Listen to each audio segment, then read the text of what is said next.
आज की वीडियो में मैं आपको बताने वाला हूँ कैसे आप CAGR यानी कंपाउंडेड एनुअल ग्रोथ रेट निकाल सकते हैं।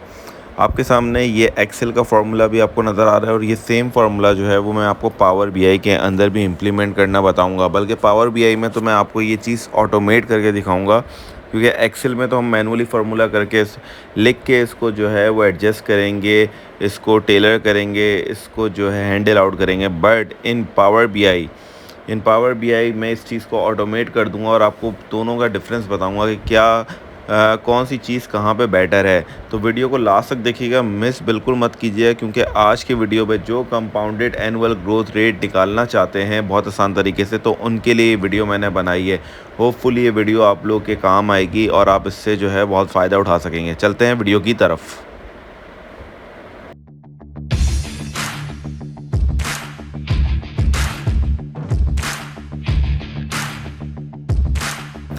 अस्सलामुअलैकुम टू ऑल ऑफ़ यू। आज की वीडियो मैंने बनाई है CAGR पे, यानी कंपाउंड एनुअल ग्रोथ रेट। कैसे हम कंपाउंड एनुअल ग्रोथ रेट अपने एक्सेल में और IMS पावर बीआई के अंदर निकाल सकते हैं, या हम इसका जो है वो फार्मूला अप्लाई कर सकते हैं। आज की वीडियो में आपको ये बताने जा रहा हूँ। उससे पहले अगर अभी तक आपने मेरे चैनल को सब्सक्राइब नहीं किया तो प्लीज़ इसको सब्सक्राइब कर लें, वीडियो को लाइक कर लें और जो है अपने फ्रेंड्स के साथ ज़रूर शेयर करें। तो अब चलते हैं अपनी वीडियो की तरफ। यानी सबसे पहले तो कैसे हाउ टू कैलकुलेट CAGR।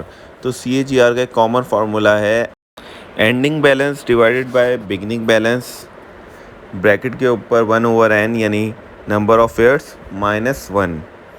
तो कैसे हम कंपाउंड एनुअल ग्रोथ रेट को एक्सेल पे निकाल सकते हैं, पहले हम ये देखते हैं, उसके बाद हम पावर बीआई पे जाएंगे।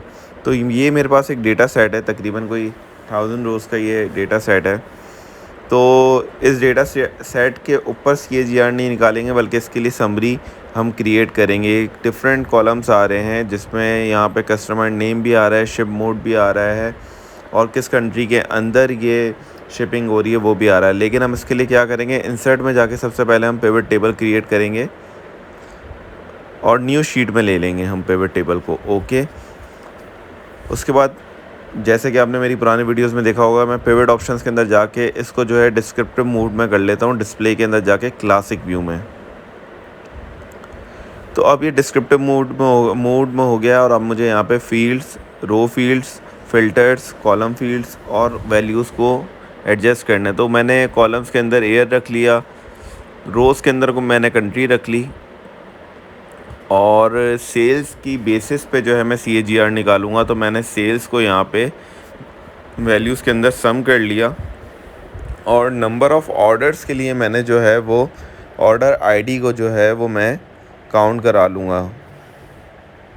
मैं आपको दिखा भी देता हूँ किस तरीके से। ये सेल्स आ गई, और नंबर ऑफ़ ऑर्डर्स के लिए जो है वो मैं ऑर्डर ID को जो है वो मैं काउंट करा लूँगा अपने पिवट के अंदर।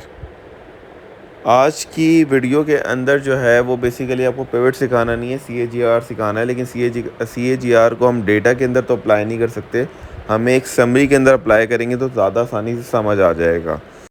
किसी भी फार्मूले को अप्लाई करने से या न्यू फार्मूले को अप्लाई करने से पहले आप छोटे इस स्केल पे उसको टेस्ट करें, ताकि वो जब आप बड़े स्केल पे उसको टेस्ट करने जाएं तो वो इजीली अप्लाई हो जाए। तो अभी आप यहाँ देखें कि मैंने जो है वो ईयर्स को जो है वो कॉलम के अंदर रखा है, और रोज़ के अंदर मैंने जो है वो कंट्री को रखा है, और बाकी वैल्यूज़ में मैंने जो है वो काउंट ले लिया है ऑर्डर का, और सम ले लिया है मैंने सेल्स का।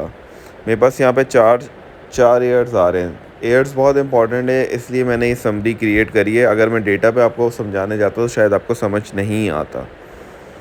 इसकी थोड़ी सी फॉर्मेटिंग कर लेते हैं, ताकि आप लोगों को जो है वो बहुत आसानी से ये चीज़ समझ आ जाए। तो मैंने जो है वो इन ईयर्स को मर्ज कर लिया, क्योंकि ईयर्स हर ईयर के अंडर जो है वो ऑर्डर ID और सेल का सम आ रहा है। ठीक है, इसकी प्रॉपर फॉर्मेटिंग करने के बाद हम जो है फिर अपने मूव करेंगे नेक्स्ट स्टेप पे, यानी हम CAGR को निकालेंगे एक्सेल के अंदर, जो कि बहुत ही इजी मेथड है। सिंपल सा जो उसका रेगुलर फार्मूला है उसको अप्लाई करना है, लेकिन एक्सेल पे किस तरह उसको टेलर करना है ये चीज़ सीखना ज़रूर आनी चाहिए। और अगर अगर अगर आपको मैं अभी ये बता रहा हूँ कि अगर आपको इसको for example 3 years plus 4th year के मंथ्स पे भी निकालना है, तो ये चीज़ भी आप मुझसे पूछ सकते हैं, या मैं आपको, अगर आप मुझसे पूछेंगे तो मैं इस पे भी एक वीडियो क्रिएट कर दूँगा। चलें, मैंने इसको जो है काफ़ी हद तक जो है फॉर्मेट कर चुका हूँ। CAGR को मैंने जो है वो एक कॉलम के अंदर रख लिया है। ये इसका बेसिक फार्मूला है। दोबारा बता देता हूँ मैं, ending value divided by beginning value, और उसको जो है 1/2 से हम डिवाइड करके -1 करेंगे। तो डबल ब्रैकेट मैंने ऑन किया, एंडिंग वैल्यू मेरी यहाँ पे 2012 की सेल्स अमाउंट आ रही है, डिवाइडेड बाय बिगिनिंग वैल्यू जो कि मेरे पास 2009 की सेल्स है। उसके बाद ये मैंने आपको साइन नज़र आ रहा है, इस साइन के बाद मैंने जो है ब्रैकेट ओपन किया, 1/3 कर दिया, क्योंकि मेरे पास 4 ईयर हैं तो मैं 1/3 -1 करूँगा। एक्सेल के अंदर मेरे पास 5 ईयर होते हैं तो मैं 1/4 करता, और 3 ईयर होते हैं 1/2 करता। अब मैंने इसको ओके किया, कॉपी किया है, और इसके अंदर जो है वो मैंने इसको फार्मूले को नीचे तक पेस्ट कर दिया। तो अब आप ये देखें, 7.35 जो है वो कंपाउंड एनुअल ग्रोथ रेट आया है चाइना का, 9.69 जो है वो तुर्की का आया है, 3.85 यूके और 2.44 यूएस का आया, और ओवरऑल 5.05 आया। अगेन 1/3 इसलिए किया था नंबर ऑफ़ ईयर्स में, क्योंकि हमारे पास 4 ईयर्स मौजूद थे। अब हम चलते हैं अपने नेक्स्ट स्टेप पे, यानी अब हम चलते हैं अपने पावर बीआई पे किस तरह अप्लाई कर सकते हैं।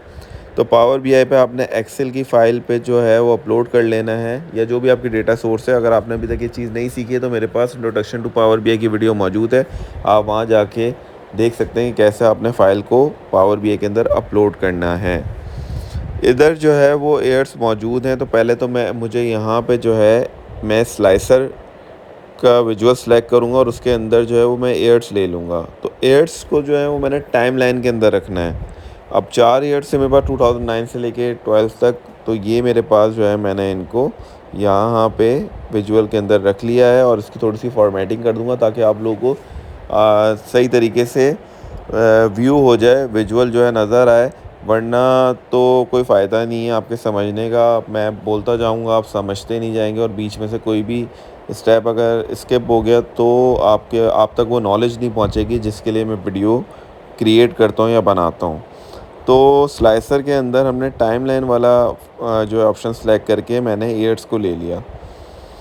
अब जो है अगेन मैंने आपको कहा था कि स्मॉल स्टेप्स करेंगे ताकि आपको जो है चीज़ें समझ हो, ताकि आप जब बड़े डेटाबेस को अप्लाई कर रहे हो तो आपसे कोई गलती ना हो। अब जो है मैं यहाँ पे जो है ये CAGR आपको नज़र आ रहा है, इसी CAGR को जो है वो मैं एक्सेल पे निकालूंगा। तो सबसे पहले मैंने एक नया मेजर क्रिएट कराया, और उस मेजर पे मैंने जो है वो अपनी टोटल सेल्स को जो है वो कैलकुलेट करा दिया। अब आप बोलेंगे ये क्यों कराया, आपके पास ऑलरेडी टोटल सेल्स मौजूद था। तो कुछ चीज़ें पावर बीआई में टेलर करने के लिए उनके मेजर्स का होना बहुत ज़रूरी है। तो मैंने सम किया सेल्स को, और वो मेरी टोटल सेल्स बन गई। अब मैं यहाँ पे एक कार्ड लेता हूँ, और उसके अंदर अपनी जो भी मैंने मेजर क्रिएट करवाया टोटल सेल्स का, उसको जो है इनकॉर्पोरेट कर देता हूँ फील्ड्स के अंदर। तो अब आप ये देखें 1.87 मिलियन का जो है मेरे पास मेरी टोटल सेल्स आ रही हैं।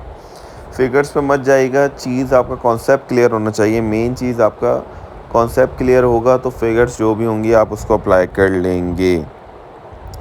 चलें, ये तो हो गया, लेकिन एंडिंग वैल्यू और बिगनिंग वैल्यू कैसे निकलेगी, और जो मैं आपको कहा भी था कि मैं आपको ऑटोमेट करना सिखाऊंगा पावर बीआई के अंदर। तो मैं न्यू मेजर क्रिएट कराऊंगा, और सबसे पहले इसके अंदर मैं स्टार्टिंग ईयर लूँगा ताकि डेटा को पता हो पावर बीआई में कि क्या स्टार्टिंग ईयर है और क्या एंडिंग ईयर है।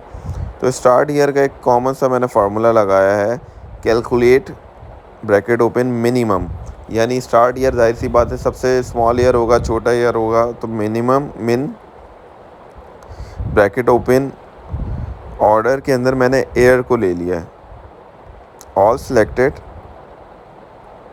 कहाँ से, ऑर्डर्स के फाइल से।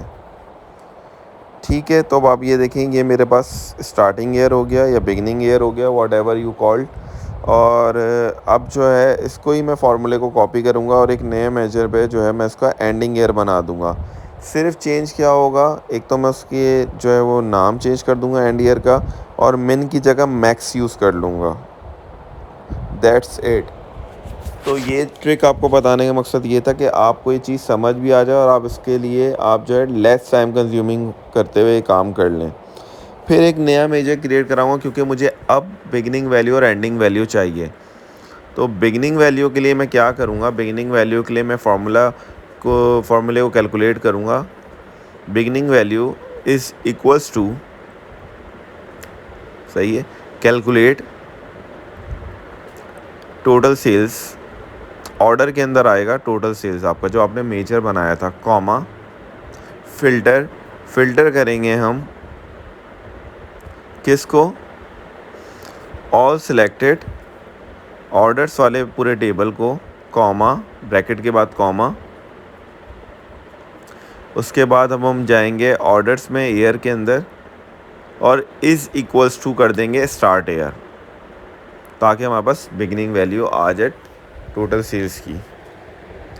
सेम फार्मूला हम कॉपी करेंगे एंडिंग वैल्यू के लिए।